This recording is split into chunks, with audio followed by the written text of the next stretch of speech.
The Australian dream was simple. Work hard, save up, and one day you'd own a home. But that dream, well, you'd have to be asleep to believe it now. Today, home ownership feels more like a fantasy than a goal, especially for young Australians and renters. It's not just a crisis, it's a heist. Housing has become a slow-moving wealth transfer, engineered by decades of policy choices that reward investors and punish first-time home buyers and families. Tax settings like negative gearing and capital gains discounts turns homes into tax shelters, while supply choked under zoning delays and political inertia. Meanwhile, public housing was gutted, renters have been abandoned, and governments across the aisle cheered on the housing boom, because they're in for it too. Now in 2025, both major parties are offering more solutions that tinker around the edges. Labor wants to buy homes with you, and the coalition wants you to raid your superannuation. Neither side will touch real structural causes, because that would mean confronting the banks, landlords, donors, and their wealthy investors. So in this video, we're breaking it down. What caused this crisis, who profits from it, and what actually needs to change. Welcome to the Rest Report. My name is Josh. Let's get into it.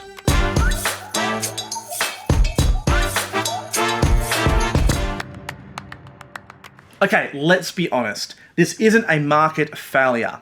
It's policy success for those who it was built to serve. In Australia, we have $11 trillion locked up in housing, nearly 4 times the annual GDP. That's not building things, that's not productivity, that is wealth hoarded in bricks and mortar, encouraged by governments too scared to make hard reforms. Politicians claim to care about affordability while cheering record prices. They promise relief while protecting tax breaks that fuel the fire.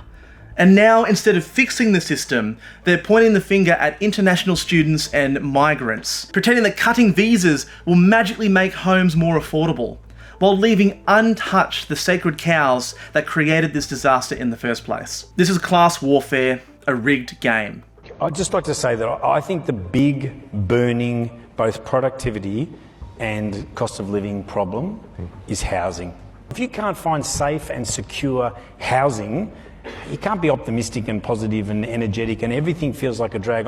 I think this is the crisis that's facing Australia that we need to just, not drill baby drill, we should build baby build. So that was Australian Super CEO Paul Schroeder. When even the big super funds and banking analysts are sounding the alarm, you know things are fucked. They call it a housing hunger games, where everyday Australians compete with cashed up investors just to find a place to live. In March 2025, Sydney's median house price hit $1.47 million. Even units are averaging $852,000. Nationally, home values have roughly tripled over the past 2 decades, while wages have barely doubled. Mortgage debt now sits at $3 trillion, with many households forking out half of their take-home pay just to service a loan. That's more than the entire stock market, the superannuation system, and the economy combined. And yet, unlike businesses or innovation, homes are not productive assets. According to the Productivity Commission, we now get half as much house per construction as we did 30 years ago. All this money and we are building slower than ever. So what caused this mess? It wasn't chance, it was deliberate policy. At the heart of it are 2 tax policies: negative gearing and the capital gains tax discount. Together, they reward people for buying homes they don't live in, losing money for renting them out, and pocketing a discounted profit when they sell. It's my view John Howard did more than anyone to make housing unaffordable, through reforms like cutting capital gains tax in half. I haven't found anybody in 7.5 years shake their fist at me and say, Howard, I'm angry with you for letting the value of my house increase. Over 1 million Australians negatively gear property, but nearly half the benefit goes to the top 10% of earners. High-income professionals, so surgeons, bankers, lawyers, investors. These people are 2 or 3 times more likely to be property investors than teachers or nurses. And while the public is told that these tax breaks benefit mum and dad investors, The numbers say otherwise. Only 12% of teachers and 9% of nurses negatively gear their own properties. These policies are costing the public over $20 billion in tax revenue every year, and they are almost doing nothing to fix the problem. The government's own data shows that just 18% of investor housing loans go towards new builds, while 75% are used to buy existing housing supply. So we're not even getting new houses out of this. It just fuels bidding wars. Even the RBA admits that our tax settings encourage speculative investments over construction. So what does that mean for that young family trying to buy their first home? It means that they're competing against seasoned investors with tax handouts chasing profit over a family home. It means the deck is stacked in someone else's favour. It also means that our political class, many of whom are property investors themselves, are unlikely to fix this problem. Because in this game, they're not just the referees, they're also the players. The major parties, paralysis and hypocrisy. Our political class talks a big game on housing, but let's be honest, they've got skin in the game. When you are personally profiting from a crisis, why on earth would you fix it? Okay, so bear with me, right? So it's like we elect the Leopards eating face party because they say they will reduce face eating. And then once they get elected, they triple face consumption, subsidise leopard-only dental for maximum face eating efficiency, and peg the currency to face futures. Then soon the whole economy relies on the face eating sector, and any attempt to reform it is labelled anti-growth. Eventually we're bailing out the Leopard Reserve Bank while media pundits argue about acceptable rates of face loss per quarter. And then they blame the face eating on the kangaroos. Too much? I'm not far off. Let's start with the numbers. Nearly 70% of federal politicians own 2 or more properties, and that's just is what's publicly declared. It does not include homes tucked behind trusts or investment vehicles, which means the real figure is almost certainly bigger. Take Peter Dutton, for example, who has built a $30 million property empire, including commercial buildings, multiple homes, and a 20-hectare rural estate, yet these interests are not declared on the public register. Or a more public example is Anthony Albanese, our Prime Minister, who owns multiple properties himself, including that multiple million-dollar house on the Central Coast that the media crucified him for. Even the Greens Party, like Maureen Faruqi and Nick McKim, own multiple investment properties. Compare that to just the average Australian, right? The general public. Just 15% of Australian households own any investment property at all. So when politicians on both sides say reform is too hard, maybe because it would hit them the most? Is that not a conflict of interest? And yes, Labor once had a plan. In the 2019 election, they proposed limiting negative gearing to new builds and trimming the CGT discount to 25%. Coalition and property lobby called it a housing tax. Bill Shorten's new housing tax would take a wrecking ball to the economy. Some experts believe it could even lead to a recession. With their higher capital gains taxes and ending negative gearing as we know it, Labor would cut the value of your home and push up rents. And Labor lost the unlosable election. They got spooked, they dropped the policy, and fast forward to today, housing affordability is worse than it ever has been, and yet they will still not touch it. In fact, the Deputy Prime Minister ruled out changes, saying that we're not doing negative gearing, none of that has changed. Meanwhile, the Coalition keeps warning that reform would hurt mum and dad investors. I'm sure we've heard that line a million times already. And crash the market, despite the evidence that the benefits go overwhelmingly to the top 10% of earners in this country. That is not the average mum and dad investor. This is what policy capture looks like. Politicians fear backlash from donors, investors, and millions of asset-rich voters who have been conditioned to expect property prices to keep rising forever and ever. For every winner with multiple properties, there is a loser locked out of their first home. It is a zero-sum game. Yet our leaders tinker at the edges. A first home buyer scheme here and a shared equity pilot there, while population growth outspaces supply. It's the great Australian housing Ponzi scheme. Lament the prices Ooh, we're quite worried about that. But pursue policies that keep the bubble inflated. And the hypocrisy here is unmatched. Both major parties claim to support home ownership as part of the Australian dream. But supporting that dream means making housing affordable, which is not what they're doing. Not cheerleading when prices reach record highs. High prices are spun as proof of economic strength, even used to boost consumer confidence. They can't have it both ways. But for now, they're trying. So the media effect. In Australia, even suggesting that house prices should maybe fall is treated like political suicide. Just look at this interview with Housing Minister Claire O'Neill, where she bluntly states the government doesn't want prices to go up. Why don't you want to be seeing house prices drop? Because if you're looking to get into the market, if you're a young person looking at what's ahead of you, you definitely want to see house prices come down. Well, that may be the view of young people. It's not the view of our government. We want to see sustainable price growth. We want to see more houses come online. We want to see that rental vacancy rate go up a bit because that will relieve pressure on renters. And we certainly want to see more homeowners. And the government has taken action on all of those pieces this week. Minister, if house prices don't come down, doesn't that mean that this system is stacked against young people, that it's just not going to work for them? Sure, and Dave, we may have a difference of view about this. I have a strong view. Our government's policies are not going to reduce house prices. We want house prices to grow sustainably. And to be fair, she probably can't say otherwise. The media is so deeply wedded to the idea of rising house prices as a good thing that any deviation from that script is punished immediately. It's no wonder politicians are too scared to speak plainly. The media has falling house prices as a taboo. We've built a culture in this country where house price increases are framed as a national success. Politicians applaud them, newspapers run housing boom headlines, and economists go on TV and say how good this is for the economy, right? What we don't realise is this idea of the wealth effect, right? So the idea that higher property values make homeowners feel richer and spend more. But if you only own a single home and live in it, what does that actually do for you? You can't eat your equity, you can't pay the power bill with a valuation. Meanwhile, everything else, right, so your rates, insurance, maintenance, all goes up with inflated house prices. You are punished for phantom wealth that you cannot extract from your own home because you live in it. For ordinary people, this is a mirage.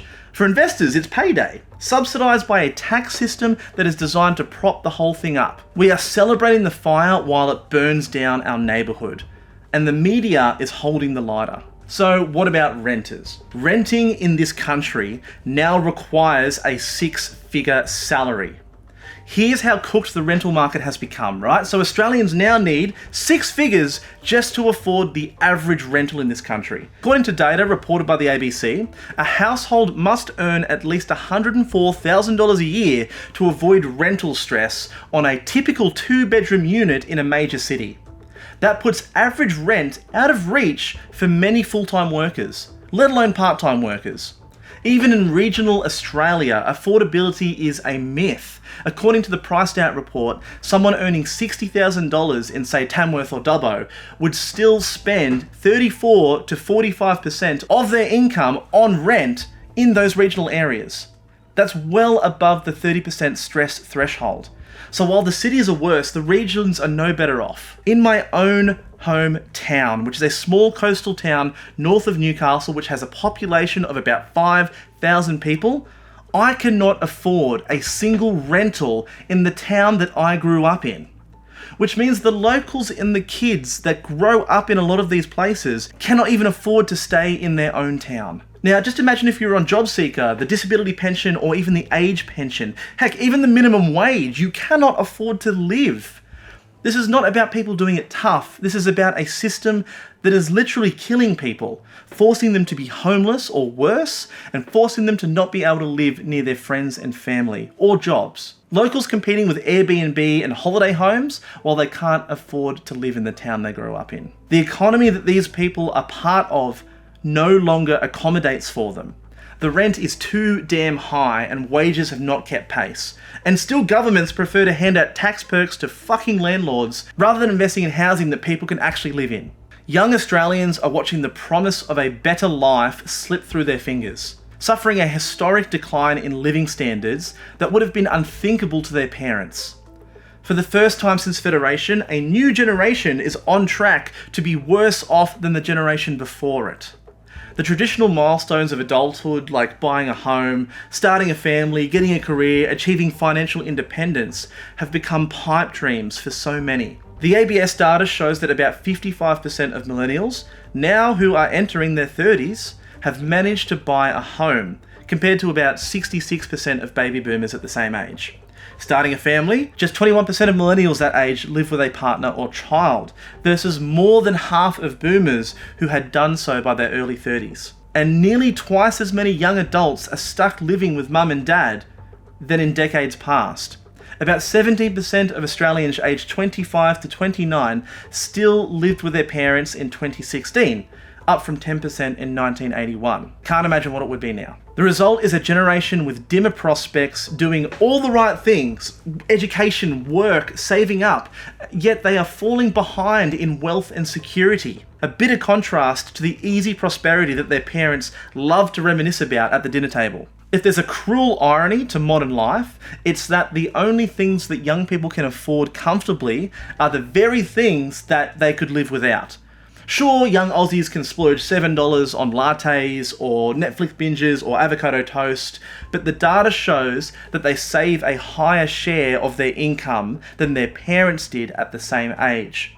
But good luck keeping a roof over your head or lights on in your home. The costs of the basics in life have gone up so exponentially that now housing is a luxury. The reason the boomers give us shit about buying luxuries is because back in the 80s, luxuries were expensive, but life was cheap. Now it's been inverted. Our life is expensive, but our luxuries are cheap. So I think this is where the disconnect's happening. For example, in 1980, you could rent a great apartment for $200, but a television would run you $1,000. So if you bought 3 TVs, that would be $3,000. A CD player was $500, a cell phone was $2,000, a personal computer was $2,500, and a microwave was $500. But today, it's flipped.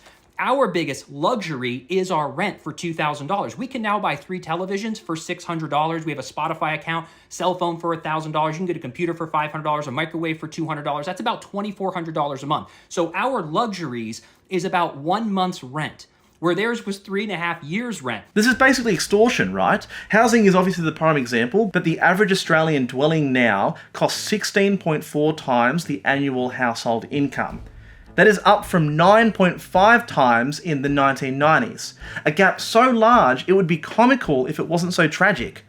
Electricity bills are up 63%. A new graduate starts life with an average student debt of $30,000, almost triple than what it was 15 years ago, and the baby boomers got free education. Meanwhile, the fun stuff has stayed cheap and gotten cheaper. It's the epitome of let them eat cake instead of cake, it's Netflix economics. Policymakers will point to stuff like streaming gadgets and avocado toasts to discount the idea that young people aren't trying to save for their own future. The message being sent to them is clear. Enjoy the trinkets because the essentials have become luxuries. For all the finger wagging at brunch and beers, this is not a behavioural issue. No amount of skipped avocado toast can fix this. The problem is systemic, not personal. So the immigration elephant in the room. If you listen to some politicians and talkback hosts, the housing crisis has one obvious scapegoat: immigration. Yes, net overseas migration has surged to around 528,000 people in 22-23. More than double than the pre-COVID average. Over 3 years, that's 1.3 million people arriving in this country. More people means more demand, and that makes sense, supply and demand, right? But here's the truth. Immigration is a factor, not the entire cause. So here's some data from the Grattan Institute, which have shown that even massive cuts to migration would only shave about 2 to 6% off housing costs over a decade. The real reason for the housing crisis was made in Canberra through decades of bad policy. Blaming immigrants is easy, but the real pressure has been building for years. Even the RBA found that the shift from remote work and smaller households created a demand for 275 extra homes without a single new migrant. Meanwhile, successive governments failed to plan for population growth, sat on housing supply, and handed out tax breaks to investors hoarding properties. Meanwhile, both Dutton and Albo are racing to cap international student numbers. Gutting a $50 billion export industry is like bulldozing the hospital because the waiting rooms were full. International education supports hundreds of thousands of jobs in this country, funds research, and makes up nearly a quarter of GDP growth. Most universities have student accommodation specifically designed to house these students. But it's easier to punish them than confront the real culprits behind this issue: tax breaks, land hoarding, and supply failure. This isn't housing policy, it's scapegoating, dressed up for inflammatory headlines. And look, let's be clear, right? Immigration adds pressure to housing demand. We're not denying that, especially in big cities, right? But that demand alone didn't break the system. It's extremely dishonest. You've seen the student pack share houses, right? 10 people crammed into a 3-bedroom rental, mattresses lining the hallways, right? But you don't blame the students for that. You blame the slumlords who are incentivized to do this through generous tax breaks, squeezing every last dollar from a property by turning living rooms into bunk beds. These tax breaks don't just reward speculation, they reward exploitation. The system isn't broken, it's just profitable. The coalition goes on and blames migrants for the housing crisis while not talking about the real issues. While on the other side, Labor and the Greens dodge the issues entirely. They are too afraid of the optics to engage in a real conversation about sustainable migration and planning. That silence leaves a vacuum by dog-whistling racists as a distraction. Here's the uncomfortable truth, right? Immigration is the elephant in the room, not because it's the biggest issue, but because both sides either weaponize it or will not touch it. The real elephants are these tax policies. Who really benefits? Right? We could go on for another 40 minutes if we wanted to, and maybe we should, I don't know, because we haven't even touched stuff like the Airbnb loopholes, the mansion flipping tax dodgers, red tape strangling new developments, the lack of government-backed housing developments, land banking, parasitic real estate agents, and how the banks are making billions in profits off the back of the working class, or even the lack of transparency in foreign ownership structures. But this video is already long enough, right? And the core point, I hope, is clear. The crisis is deep and complex and deliberately ignored by the very people that we elect to fix these issues. Millions of people are losing, hundreds of thousands of people are going homeless, families are locked out of home ownership, crushed by rent, and watching the economy bend under the weight of property speculation. Meanwhile, a privileged few are the winners: multi-property investors, developers, banks, and our politicians. Australian housing has become a Ponzi scheme, reliant on ever-growing debt, rising prices, and policies that reward hoarding over first-time home buyers. And both major parties are too captured or cowardly to deal with it. Instead of tackling the root issues, they tinker around the edges and throw grants at the problems or blame students or migrants or the other party, anything except upsetting the asset-owning class. Fixing this means naming names. It means ending the tax perks that fuel the speculation, building serious public and affordable housing, and stopping governments from treating homes like investment vehicles. Until we even start having a conversation around that, we're going to keep choosing property over people. And the crisis will only get worse.